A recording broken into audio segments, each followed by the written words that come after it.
जी viewers, जैसा कि आपको मालूम है हम मुत्तहदा अरब अमारात दुबई में बिजनेस सेटअप और वीज़ा के मुतालिक कुछ प्रोग्राम्स कर रहे हैं। जैसा कि पहले प्रोग्राम में हमने आपको बताया कि दुबई में कोई भी काम करने के लिए ट्रेड लाइसेंस की ज़रूरत होती है और ट्रेड लाइसेंस के बनाने का पूरा जो प्रोसीजर है वो हमने आपको पहले प्रोग्राम में बताया। दूसरे प्रोग्राम में हमने उसको ट्रेड लाइसेंस की जितनी भी लीगल किस्में हैं या उसकी कैटेगरीज़ हैं उनके हवाले से बात की, या जो भी प्लस माइनस हैं उनके हवाले से बात की। उसके बाद पार्टनर का वीज़ा इन्वेस्टर का कैसे निकाला जाता है उस पे बहस की। तो उसके लिए लाइसेंस जब आपको मिल जाएगा तो आप इमिग्रेशन में फाइल ओपन करके पार्टनर का वीज़ा अप्लाई कर सकते हैं या इन्वेस्टर का लाइसेंस के साथ जो भी आपका लाइसेंस है। उसके बाद आ जाती है स्टाफ के वीज़ों की बारी। तो स्टाफ के वीज़ों के बारे में हमने बताया कि स्टाफ के वीज़े जो है मिनिस्ट्री ऑफ लेबर पहले अप्रूवल देती है, उसके बाद इमिग्रेशन में जाते हैं और अप्रूव होते हैं और मिनिस्ट्री ऑफ लेबर में एक फाइल ओपन करनी पड़ती है। तो नाज़रीन, जब फाइल ओपन होती है तो वहाँ जितने वीज़े हमको दरकार होते हैं उसके लिए हमें कोटा अप्लाई करना पड़ता है। तो जब तक कोटा अप्रूव नहीं हो तो हम वीज़ा अप्लाई नहीं कर सकते। तो आज हम आपको बताएँगे कि हम किसी भी एक ट्रेड लाइसेंस पे कैसे ज़्यादा से ज़्यादा कोटा हासिल कर सकते हैं। कुछ मैं टिप्स आपको बताऊँगा, तो आप अगर उन पे अमल करेंगे तो आपको मैक्सिमम वीज़े जो है वो गवर्नमेंट से अप्रूवल उनकी मिल सकती है। तो नाज़रीन, सबसे पहली बात तो यही है, जैसे कि सब जानते हैं कि जिस काम की इब्तिदा भी अच्छे तरीके से की जाए तो उसकी जो अंजाम है वो भी अच्छे ही तरीके से होता है और बीच में या आखिर में कोई प्रॉब्लम पैदा नहीं होती। तो जब आप ट्रेड लाइसेंस बनाने के लिए जाएँ, तो आप किसी अच्छे कंसल्टेंट या कोई एक्सपीरियंस्ड पीआरओ की खिदमत हासिल करें। यूजुअली लोग क्या करते हैं कि टाइपिंग सेंटर से रजू करते हैं। टाइपिंग सेंटर का काम ज़्यादातर उनका जो रिलेटेड काम होता है वीज़ों के मुतालिक होता है, लेकिन ट्रेड लाइसेंस के हवाले से उनको ज़्यादा मालूमात नहीं होती। यूजुअली यही देखा गया है। सारे टाइपिंग सेंटर्स के बारे में बात नहीं कर रहा, लेकिन यूजुअली तकरीबन यही बात होती है। क्योंकि वो दुकान छोड़ के अपनी कहीं नहीं जा सकते, वो आगे किसी को देते हैं, फिर वो बंदा आगे और किसी को दे देता है, तो थ्रू प्राइवेट चैनल काम चलता है। तो जो भी इन्वेस्टर या पार्टनर होता है वो अनअवेयर होता है और अनसीन काम हो रहा होता है और उसके हाथ में आखिर में ट्रेड लाइसेंस पकड़ा दिया जाता है। तो इसलिए सबसे पहली बात तो ये है कि आप इब्तदाई सही तरीके से करें जब लाइसेंस बनाना शुरू करें, ताकि आइंदा आपको कोई परेशानी ना हो। तो कोटे के हिसाब से भी सबसे पहली जो आपने मद्देनज़र रखनी चीज़ वो है ट्रेड लाइसेंस में एक्टिविटी का डालना। नाज़रीन, ट्रेड लाइसेंस में जो नाम होता है, एक तो जैसे टेक्निकल सर्विसेज़ है, ठीक है जी? और इसके अलावा इसके अंदर बिज़नेस एक्टिविटीज़ होती हैं, जैसे कि हमने पिछले प्रोग्रामों में ज़िक्र किया, अगर किसी ने नहीं देखे तो वो क्लिक करके देख लें। तो आप जितनी मैक्सिमम एक्टिविटीज़ ट्रेड लाइसेंस में डालेंगे, उतना ही आपको वीज़े ज़्यादा मिलने का, कोटा ज़्यादा मिलने का चांस रहेगा। मिसाल के तौर पर, आप एक टेक्निकल सर्विसेज़ की कंपनी बनाते हैं और आप जो कंसल्टेंट या पीआरओ या टाइपिंग सेंटर वाला आदमी है उसको बताते हैं कि जी मैंने टेक्निकल सर्विस की कंपनी बनानी है, कारपेंटरी का काम करना है या इलेक्ट्रिकल का काम करना है, तो या एसी रिपेयर का काम करना है। आप उसको बता देते हैं तो वो उस हिसाब से चलता है। लेकिन जो समझदार कंसल्टेंट होते हैं वो आगे की चीज़ों को भी मद्देनज़र रखते हैं। तो किसी भी एक ट्रेड लाइसेंस में आप 8-10 रेलेवेंट जो एक्टिविटीज़ हैं वो डाल सकते हैं। तो जैसे आप टेक्निकल सर्विसेज़ का लाइसेंस बना रहे हैं, तो ये एक मारूफ लाइसेंस है, यूजुअली लोग बनाते हैं, इसमें काफ़ी सारी चीज़ें कवर होती हैं। तो इसमें काफ़ी एक्टिविटीज़ हैं। आप इसमें सिर्फ़ 2-3 एक्टिविटीज़ ना डालें, इसमें आप कम से कम 8-10 एक्टिविटीज़ डाल दें। इसमें इलेक्ट्रिकल की भी शामिल कर दें, इसमें बिल्डिंग मेंटेनेंस की भी शामिल कर दें, इसमें एसी की भी शामिल कर दें, इसमें आप अ, ब बाकी कुछ जो रिपेयर मेंटेनेंस का काम है उसकी भी आप उसमें शामिल कर सकते हैं। जैसे प्लास्टर है, वॉलपेपर में फिक्सिंग है, टाइल फिक्सिंग है, अ अ रूफिंग है, जो फॉल्स रूफिंग जो कहलाती है, वो है, उसमें मेसन का काम है, मेंटेनेंस रिपेयर, कारपेंटरी भी इसमें आ जाती है। इसमें जो है आप रंग-रोगन का काम यानी पेंटिंग का भी डाल सकते हैं इसमें। तो इसमें स काफ़ी सारी एक्टिविटीज़ आ जाती हैं। तो ये आप लाइसेंस में जब आपकी 8-10 एक्टिविटीज़ होंगी तो आप हर एक्टिविटीज़ के 1-1, 2-2 वीज़े अप्लाई कर सकते हैं और वो आपको इंशाल्लाह कोटा वो मिल ही जाएगा। अगर आपकी एक्टिविटीज़ 1-2 लिखी हुई है, जैसे कारपेंटरी की लिखी हुई है और एक साथ आपने कोई डाल दी किस कोई एक आध, तो आपको सिर्फ 2-3 वीज़े ही मिलेंगे उसपे, क्योंकि आपका काम ही वो नहीं है। तो आप उसमें ज़्यादा से ज़्यादा एक्टिविटीज़ डालें जो रेलेवेंट है। वैसे तो नहीं डाल सकते, जो रेलेवेंट होती हैं वो डलती हैं। टेक्निकल सर्विस में सबसे ज़्यादा एक्टिविटीज़ डल डल जाती है। जैसे मैंने कहा इलेक्ट्रिकल, बिल्डिंग मेंटेनेंस, क्लीनिंग की भी इसमें डल जाती है। एसी की भी आप इसमें डाल सकते हैं, एसी रिपेयरिंग की। तो जो भी टेक्निकल काम है आप इसकी 8-10 एक्टिविटी डाल दें। जब आप कोटा अप्लाई करेंगे तो आप हर कैटेगरी के 1-1, 2-2 कोटे अप्लाई कर सकते हैं। ठीक है जी? तो इसमें ख़्याल रखा जाता है। इसी तरह जो ट्रेडिंग कंपनी है, जैसे टेक्सटाइल ट्रेडिंग है। अब टेक्सटाइल ट्रेडिंग में आप खाली रेडीमेड गारमेंट्स ट्रेडिंग डाल देते हैं, तो उसमें आपको बहुत ही कम कोटे मिलेंगे। आप उसमें क्या करें, उसकी लेदर की जो प्रोडक्ट है वो उसमें डाल दें, जैसे पर्स हैं, बैग हैं, अटैची केस है, उसमें शूज़ भी आ जाते हैं, उसमें वॉचेस भी आ जाती हैं, उसमें परफ्यूम भी आ जाते हैं, उसमें जो है बाकी बहुत सी काफ़ी सारी रेलेवेंट जो एक्टिविटीज़ है वो भी आ जाती हैं, वॉचेज़ भी आ जाती हैं इसमें। तो आपकी एक्टिविटीज़ लाइसेंस में डली होंगी तो आप हर इसमें सेल्स के वीज़े आपको ज़्यादा मिलेंगे। तो इसलिए लाइसेंस बनाते ही शुरू से ही आपको सारी चीज़ों का ख्याल करना पड़ेगा। आप ऐसे आदमी की खिदमत लें जो इस काम में एक्सपीरियंस्ड हो। क्योंकि जो बंदा नहीं आता है उसको इन चीज़ों का पता नहीं होता, इन बारीकियों का। वो सारा उसी पे डिपेंड करता है। अब वो आदमी खुद ही समझदार नहीं है, या आगे की नहीं सोचता, बस वो आप जैसे बताते हैं कर देते, तो वो उसका कोई फ़ायदा नहीं है आपको। दूसरी बात ये है कि आप किसी कॉम्पिटेंट बंदे से काम करवाएँगे तो आपको जो है ये कागज़ात के पीछे भागना नहीं पड़ेगा। वरना कई लोग हमने देखे हैं जनाब, वो 500 हज़ार दिरहम बचाने के लिए किसी आदमी इनएक्सपीरियंस आदमी से लाइसेंस बनवा लेते हैं, वो फिर सारा साल जो है डॉक्यूमेंट के पीछे भागते रहते हैं। काम बिज़नेस में टाइम देने के लिए उनके पास वक़्त ही नहीं होता, और उनके डॉक्यूमेंट ही कंप्लीट नहीं होते, और बार-बार उसको चेंज करते हैं, रिपीट करते हैं, अमेंडमेंट करते हैं, जिससे उनका खर्चा भी बढ़ जाता है और टाइम भी ज़्यादा है। तो इसलिए सबसे पहले जो आप कोई अच्छा कंसल्टेंट है वो हायर करें, या पीआर, और उससे खिदमत हासिल करें। तो कोटा अप्लाई करने के लिए जैसा आपने लेबर में फाइल खोल दी, तो अब आपने कोटे को सबसे पहले क्या करना है कि आपने कोटे को 2 हिस्सों में तकसीम करना है। एक कोटा होता है ऑफिस स्टाफ के लिए, ठीक है जी? अब जैसे टेक्निकल सर्विस की कंपनी आपने बनाई है, तो इसमें आप ऑफिस के वीज़े डालें। एक ऑफिस मैनेजर का डाल दें, ठीक है जी? एक अकाउंटेंट का डाल दें, 2 क्लर्क के डाल दें, एक मैसेंजर का डाल दें, एक रिसेप्शनिस्ट का डाल दें। ठीक है? ये ऑफिस के वीज़े हो जाएँगे। और ऑफिस के वीज़ों में खास तौर पे जो मसला होता है वो ये होता है कि जो एजुकेटेड वीज़े आप डालेंगे, स्किल्ड वीज़े जिसको कहते हैं, या सेमी स्किल्ड, जिनके साथ कोई सर्टिफिकेट या अटेस्टेड डिग्री की ज़रूरत होती है, वो भी डालेंगे, वो कभी भी आपका कोटा रिजेक्ट नहीं होगा।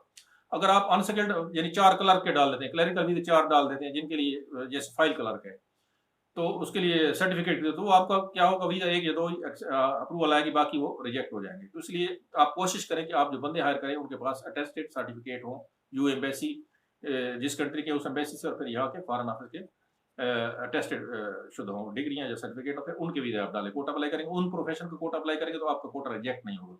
इसके अलावा जो बाहर का कोटा है, फील्ड का कोटा है, जो फील्ड स्टाफ है, उसमें भी आप कोशिश करें कि जो सनद वाले हैं, या जिनके पास कोई टेक्नीशियन का कोर्स है, कोई इलेक्ट्रिकल की सनद है, आप उनको प्रेफ़र करें। ठीक है जी? वो डालेंगे तो वो भी रिजेक्ट नहीं होगी।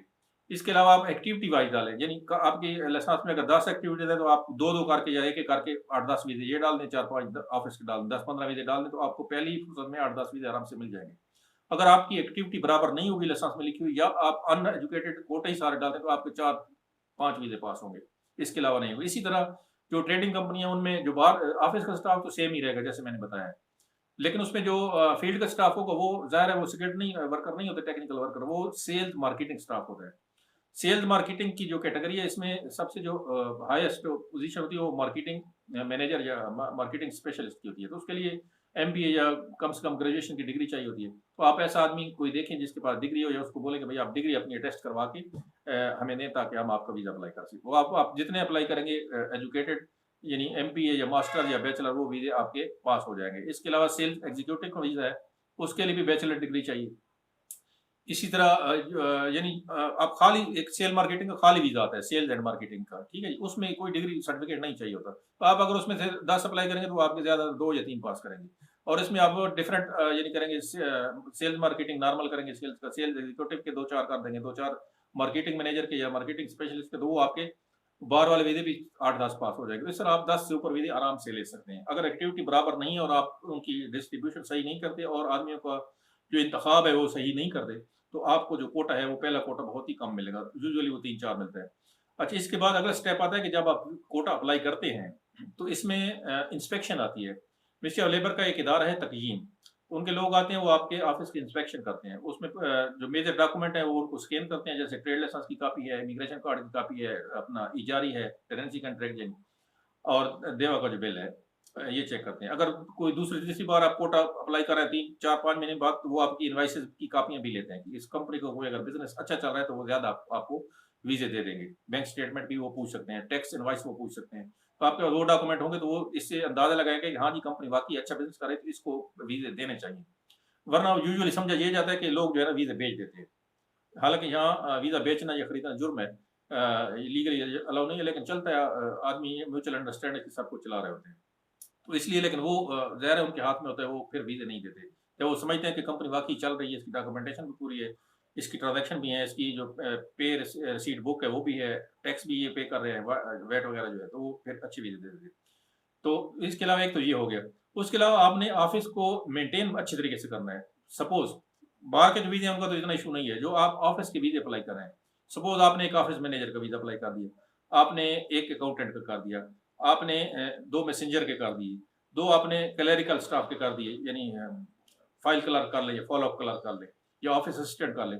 तो वो ये चीज़ ज़रूर देखेंगे कि भाई आपके ऑफिस में सीटिंग अरेंजमेंट है, आदमियों के बैठने की जगह भी है, आपने वीज़े 10 अप्लाई कर दिए स्टाफ के और ऑफिस में आपकी 3 चेयर और 3 टेबल लगी हुई हैं, वो फिर वीज़े आपके पास नहीं होंगे। तो आप ऑफिस में जब आप उसको फर्निश करें तो उसमें सीटिंग अरेंजमेंट का ख्याल रखें कि उसमें कम से कम कैपेसिटी में आप ज़्यादा से ज़्यादा सीटें लगाएँ। इसके अलावा इक्विपमेंट भी आपके होने चाहिए। हर टेबल पे अच्छा है कि एक लैपटॉप हो, हर टेबल पे पड़ा हो या कंप्यूटर पड़ा हो, डेस्कटॉप हो, जो भी हो, प्रिंटर पड़ा हुआ होना चाहिए, स्कैनर होना चाहिए, फोटोकॉपियर होना चाहिए, बैठने के लिए सोफ़ा, साइड टेबल होनी चाहिए। बाकी जो स्टेशनरी है वो सामने रखें आप। उसके अलावा जो कैबिनेट ड्रॉर्स वगैरह हैं वो सामने पड़े हों, वो सब वो पिक्चर बनाते हैं और ये पिक्चर कॉम्पिटेंट अथॉरिटी को जाती हैं और वो लोग फिर डिसाइड करते हैं कि वाक़ई ऑफ़िस में इनके बैठने के लिए जगह भी है और इनका कुछ प्रोग्राम अच्छा ही है काम करने का। तो फिर जो ऑफ़िस की वीज़े है वो मैक्सिमम वो भी आपको मिल जाएँगे। और जो फील्ड का वीज़ा है वो वैसे आपको लाइसेंस की एक्टिविटी के हिसाब से, जैसे कि मैंने आपको बताया, जितनी मैक्सिमम एक्टिविटीज़ आप लिखेंगे उतने आपको मैक्सिमम वीज़े मिलेंगे। तो इसमें ये चीज़ है। अच्छा, दूसरा फीमेल का जो कोटा है ये बहुत ही डिफ़िकल्ट पास होता है यहाँ पे। ख़ास तौर पे जो छोटी-मोटी ये नई कंपनी है या जिनके ऑफ़िस बहुत छोटे होते हैं, फ्लैट स्टूडियो फ्लैट में बनाते हैं या 1 बेडरूम में, उनको बहुत ही कम जो है ना इसका वीज़ा मिलता है फीमेल स्टाफ का। या छोटी जो दुकानें हैं, जो दुकान खोलते हैं जैसे मोबाइल ट्रेडिंग की है या कुछ टेक्सटाइल ट्रेडिंग, तो इसमें भी जो लेडीज़ को वीज़े मिलते हैं वो बहुत ही मुश्किल से कम मिलते हैं। उसमें भी अगर आपका अगर कोई ऑफ़िस है, तो आप उसमें ले फीमेल के लिए कोई एजुकेटेड टाइप का स्किल्ड कोटा अप्लाई करेंगे तो वो वीज़ा रिजेक्ट नहीं होगा। अगर आप रिसेप्शनिस्ट के लिए अप्लाई करते हैं, यूजुअली रिसेप्शनिस्ट का एक वीज़ा मिल जाता है। लेकिन रिसेप्शनिस्ट के लिए भी सर्टिफ़िकेट चाहिए, टेस्टेड यूए का सर्टिफ़िकेट चाहिए। अगर जिनके पास नहीं हो तो वो लोग फिर क्या करते हैं, फीमेल का कोटा अप्लाई कर देते हैं फाइल क्लर्क का, वो यूजुअली रिजेक्ट हो जाता है। इसके अलावा रिसेप्शनिस्ट के लिए आपने एक डेस्क टाइप का बनाना है खूबसूरत सा, जैसे कि आम ऑफिस में आप जाएँ तो आप देखते हैं रिसेप्शनिस्ट का फ्रंट पे एक ऑफिस होता है या डेस्क या चेयर होती है, टेबल होती है। तो वो आप एक अलग से बनाएँ। बाकी प्रॉपर जो बोर्ड है आपके, वो प्रॉपर होने चाहिए। एक बोर्ड बिल्डिंग आपका अगर ऑफिस है तो बिल्डिंग के नीचे होता है, बालकनी में या लिफ्ट के साथ, स्टेयर्स के साथ। दूसरा आपके जो ऑफिस का जो डोर है मेन, उसके ऊपर होता है। बोर्ड अरबी और इंग्लिश दोनों में होना चाहिए। वो आते ही पहले नीचे वाली पिक्चर लेते हैं, उसके बाद फिर ऊपर वाली, फिर आगे आके बाकी वो कार्रवाई शुरू करते हैं। बाकी जो दुकानें हैं उनके तो ज़ाहिर है बड़े-बड़े नियॉन साइन होते हैं और वो कंपनियाँ डिज़ाइन बनाती हैं। कोई लोगो है तो उसकी आपने अलग अप्रूवल लेनी है। लोगो आप अपनी तरफ से नहीं बना सकते, ये भी आप याद रखें। आपने दुकान अगर कोई खोली है और उसपे कोई लोगो वोगो लगाना चाहते हैं तो उसकी अलग से अप्रूवल होती है। या जो लोग बोर्ड बनाते हैं उनको आप बता दें तो वो खुद अप्रूवल ले लेते हैं डिज़ाइन वगैरह की। तो यहाँ सब काम जो होता है ना अप्रूवल से होता है। तो अप्रूवल के बगैर नहीं होता। तो फिर मैं एक दफ़ा दोहरा देता हूँ कोटे के लिए, कि कोटे के लिए सबसे पहले आपने जब ट्रेड लाइसेंस शुरू करना है तो उसमें एक्टिविटीज़ का आप ख्याल रखें कि उसमें मैक्सिमम एक्टिविटीज़ डालें। उसके बाद जो है आप वीज़ों की डिस्ट्रीब्यूशन करें कि आप ऑफ़िस के कितने वीज़े निकालने हैं और स्टाफ के जो आउटसाइड स्टाफ है, टेक्निकल स्टाफ, उसके कितने निकालने हैं, या मार्केटिंग सेल जो स्टाफ है उसके कितने निकालने हैं। उसके अलावा आप एजुकेटेड और नॉन एजुकेटेड, स्किल्ड या अनस्किल्ड जो कोटा है उसके लिए आप देखें, उसमें एक बैलेंस रखें कि पढ़े लिखे लोगों के जो प्रोफ़ेशन है उन वाले वीज़े भी हों और कुछ थोड़े बहुत फिर अनपढ़ लोगों के वीज़े भी हो जाएँगे, इलिटरेट लोगों के, जिनके पास डिग्री सर्टिफ़िकेट नहीं है। फीमेल के लिए भी यही है कि उसको प्रेफ़र करेंगे, वो एजुकेटेड हो तो उसका वीज़ा निकल आएगा। जैसे आप कोई फीमेल अकाउंटेंट रखना चाह रहे हैं, तो वो पढ़ी लिखी अगर होगी, उसके बाद डिग्री होगी तो वीज़ा मिल जाएगा। अगर आप उसका क्लर्क का अप्लाई करेंगे वो रिजेक्ट हो जाएगा। और नाज़रीन, इसके अलावा एजुकेटेड वीज़ों की एक आपको और फ़ायदा होगा कि आप अगर अनस्किल्ड पर्सन्स के वीज़े अप्लाई करते हैं तो उसकी जो फ़ीस होती है वीज़े की वो ज़्यादा आती है। अगर आप किसी अनएजुकेटेड बंदे का वीज़ा अप्लाई करेंगे, कोई ऐसा प्रोफ़ेशन है जिसके लिए सर्टिफ़िकेट डिग्री नहीं चाहिए, तो उसकी फ़ीस 2400 आ सकती है, यानी 2400 उसके लेबर कार्ड की फ़ीस यानी उसमें आएगी, मिनिस्ट्री ऑफ लेबर की फ़ीस।